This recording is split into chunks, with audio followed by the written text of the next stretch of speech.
Hello, everyone. This is Mr. Galvan. I'm going to be talking to you today about using Google Forms to create surveys. So, survey is a great way to collect information, especially from uh, book club members. I would definitely use it in that case. You could also use it to collect information from general library patrons whenever you want to get a sense of what the students are liking, what they're enjoying, and it's great. You can ask questions like, about genres, favorite authors, favorite book series, and things like that. So, definitely something good to get rolling and get yourself into using surveys. And you'd be surprised once you start, you really start seeing the value of the information that you're gathering. So, let's go ahead and jump into it. Right now, I am currently in my Google Drive. If I click on New, I move down, hover over More, and then go over to Forms. And we're going to do a blank form.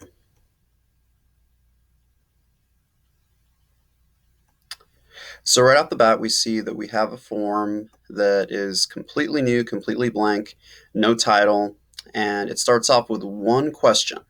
Uh, but you obviously have to write in the information for the question and the answers. So let's go ahead and title the form. We're going to call it Sample Survey Book Club. Okay, so after we type in the title, we move up here, you're going to click and you'll notice that it populates with what you just wrote. This is the file name that it's going to have when we're looking at the Google Drive. Now down here, we have form description. This is a description of the form that the person filling it out will be seeing. So we can type something like, please fill out the form and click submit once finished. Just something as simple as that. It really just tells the participant what it is that they're doing, what the form is all about. You could add a description additionally about, okay, we need this for book club, let's say. Like I could add, we are trying to gather information about your likes and dislikes when it comes to books. Just something short and sweet, just like that. Okay, so now for the questions. It depends on how you're going to be gathering the data.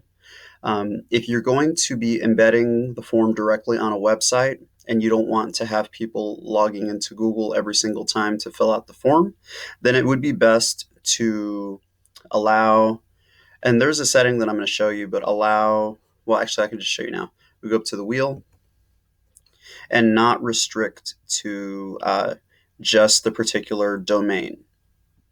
Now, you can use that if you want to, but just note that if you decide to embed the form onto a website, the students are going to have to log in every single time on Google in order to use it.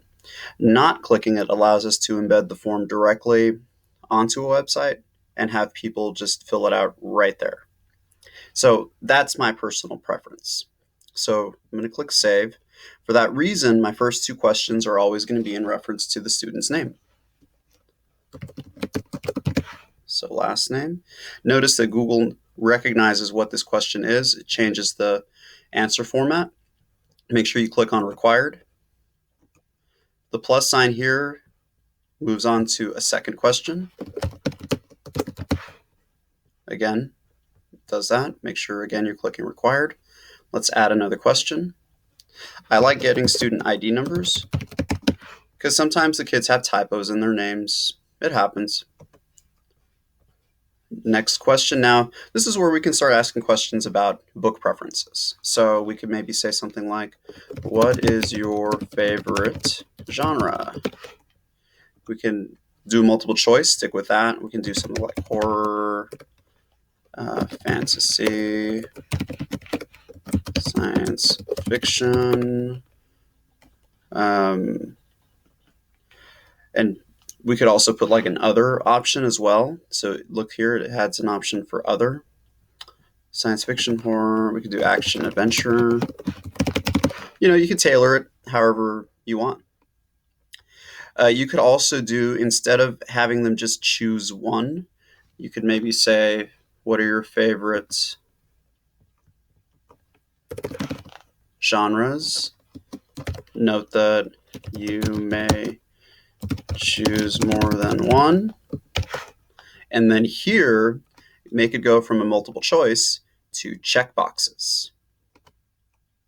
And now the kids can click more than one response. Again, make sure you're clicking this, otherwise they may skip the question.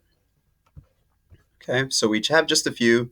I'll maybe add one more, and we can put this here.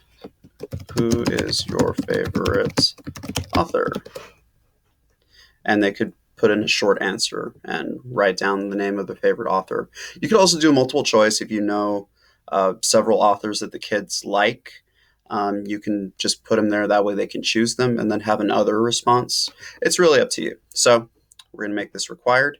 And that's it. Just real short, sweet, simple. Kids can fill it out whenever they're coming into the meetings for your book club. And we click on responses. This is very important. You see this green button. This is so that you can create a spreadsheet where the responses from this form can populate.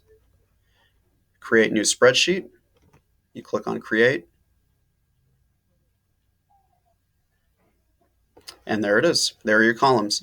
Notice that there's also a column for timestamp. This is very useful too because it tells us when the form was filled out, like what day, what time.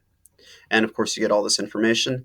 And I love that you have these separate columns because we can sort and filter the information as we choose to. Because remember, this is an Excel sheet. And that's it. That's it for making a form. Thank you very much for watching. And I hope you guys learned a little bit about forms and how you can apply them in the library. Thank you and have a great day.